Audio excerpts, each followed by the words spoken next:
अस्सलाम वालेकुम। मेरा नाम सैयद अब्दुल राफ़े और आप देख रहे हैं कराची अपडेट्स।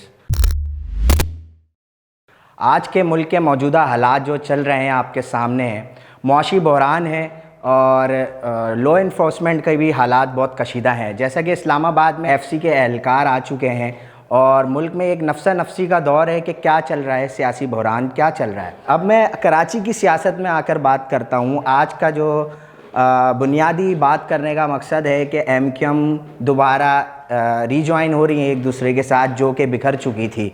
ये वही एमक्यूएम है जब पीटीआई की जब हुकूमत मौजूद थी तो बड़े सुहाने ख्वाब दिखाकर आई ये गवर्नमेंट में और उनका साथ दिया और अपने मफादात के लिए आगे बढ़ती रही।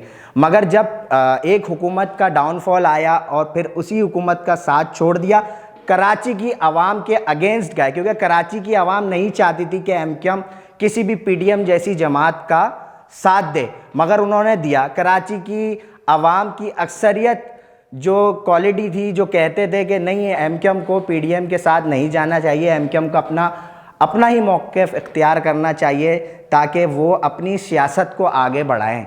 मगर ऐसा नहीं हुआ। उन्होंने वही किया जो पिछली हुकूमतों के साथ करते आए हैं। जो जिस पार्टी की हुकूमत थी उनके साथ दोबारा वो शामिल हुए और उन्होंने उनके साथ इलाहाक किया और वो पीडीएम के साथ आज फेडरल में भी बैठे हुए थे और सिंध गवर्नमेंट में भी बैठे हुए थे। उनकी अनथक मेहनत काफ़ी अरसे की वो आज रंग ले आई है।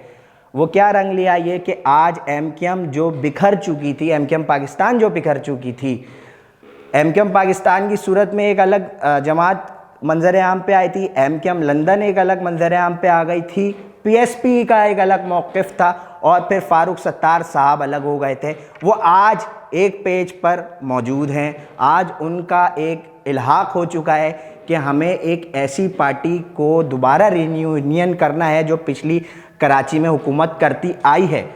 उन्होंने ये सबक सीखा कि उनका डाउनफॉल यही था कि वो बिखर चुके थे। क्योंकि जो भी काम होता है किसी भी जमात का या किसी भी तहरीक का, वो इत्तिहाद में होता है। तो इत्तिहाद इंसान को एक जमात की सूरत में आगे लेकर जाती है।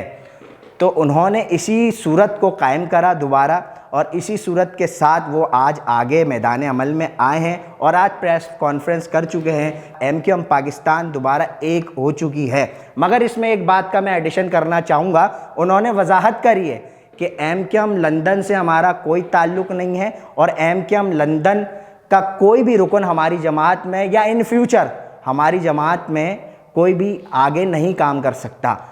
अच्छा, आज की जो मीटिंग का बुनियाद था कि तमाम जितने भी गड़े बन चुके थे एमक्यूएम के, उनको यकजा कर कर उनको एक प्लेटफॉर्म पे लाकर एक हुए और इसी बात पर मुत्तफ़िक किया गया है कि पार्टी का नाम एमक्यूएम पाकिस्तान ही रहेगा और उसी परचम के साथ आगे मामलात चलाते रहेंगे। एमक्यूएम लंदन से अलग होने के बाद एमक्यूएम पाकिस्तान का असल मसला जो था वो क़ियादत का मसला था। तो ये मसला अब हल हो गया है और तमाम सीनियर लोग बैठकर उन्होंने तय किया है कि खालिद मकबूल सिद्दीकी सरबराही करेंगे एमक्यूएम पाकिस्तान की और उनके साथ जो एमक्यूएम पाकिस्तान के कन्वीनियर्स होंगे उसमें फ़ारूक सत्तार साहब और मुस्तफ़ा कमाल के साथ साथ एमक्यूएम के दीगर पुराने सीनियर कारकुनान शामिल होंगे। और इसी तरह तंजीमी अमूर की जो ज़िम्मेदारी मिली है वो अनीस कायम खानी संभालेंगे। इन लोगों का एजेंडा यही होगा कि पाकिस्तान और सिंध में जो इनके काम रुक चुके थे, जो मुनज़्ज़म अंदाज में थे और ख़त्म हो चुके थे, उनको यूनाइट करके दोबारा उसी तरह सिंध के देही इलाकों में, शहरी इलाकों में और कराची में, बिलखुसूस कराची और हैदराबाद में उनको काम को दोबारा उसी तरतीब के साथ करा जाए जिस तरह वो करते आ रहे हैं।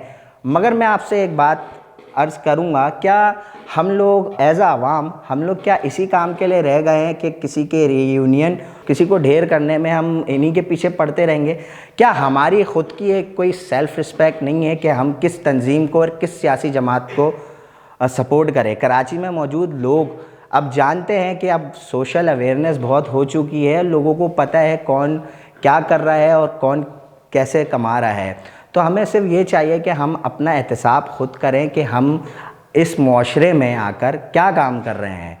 आया हम लोग जो काम कर रहे हैं वो एक इस्लामी जमहूरिया पाकिस्तान के दायरोकार में रहते हुए सही काम है या नहीं, इसका हमें खुलासा करना होगा। इसी तरह की मज़ीद वीडियोस देखने के लिए कराची अपडेट्स के चैनल को ज़रूर सब्सक्राइब करें और मुझे इजाज़त दें।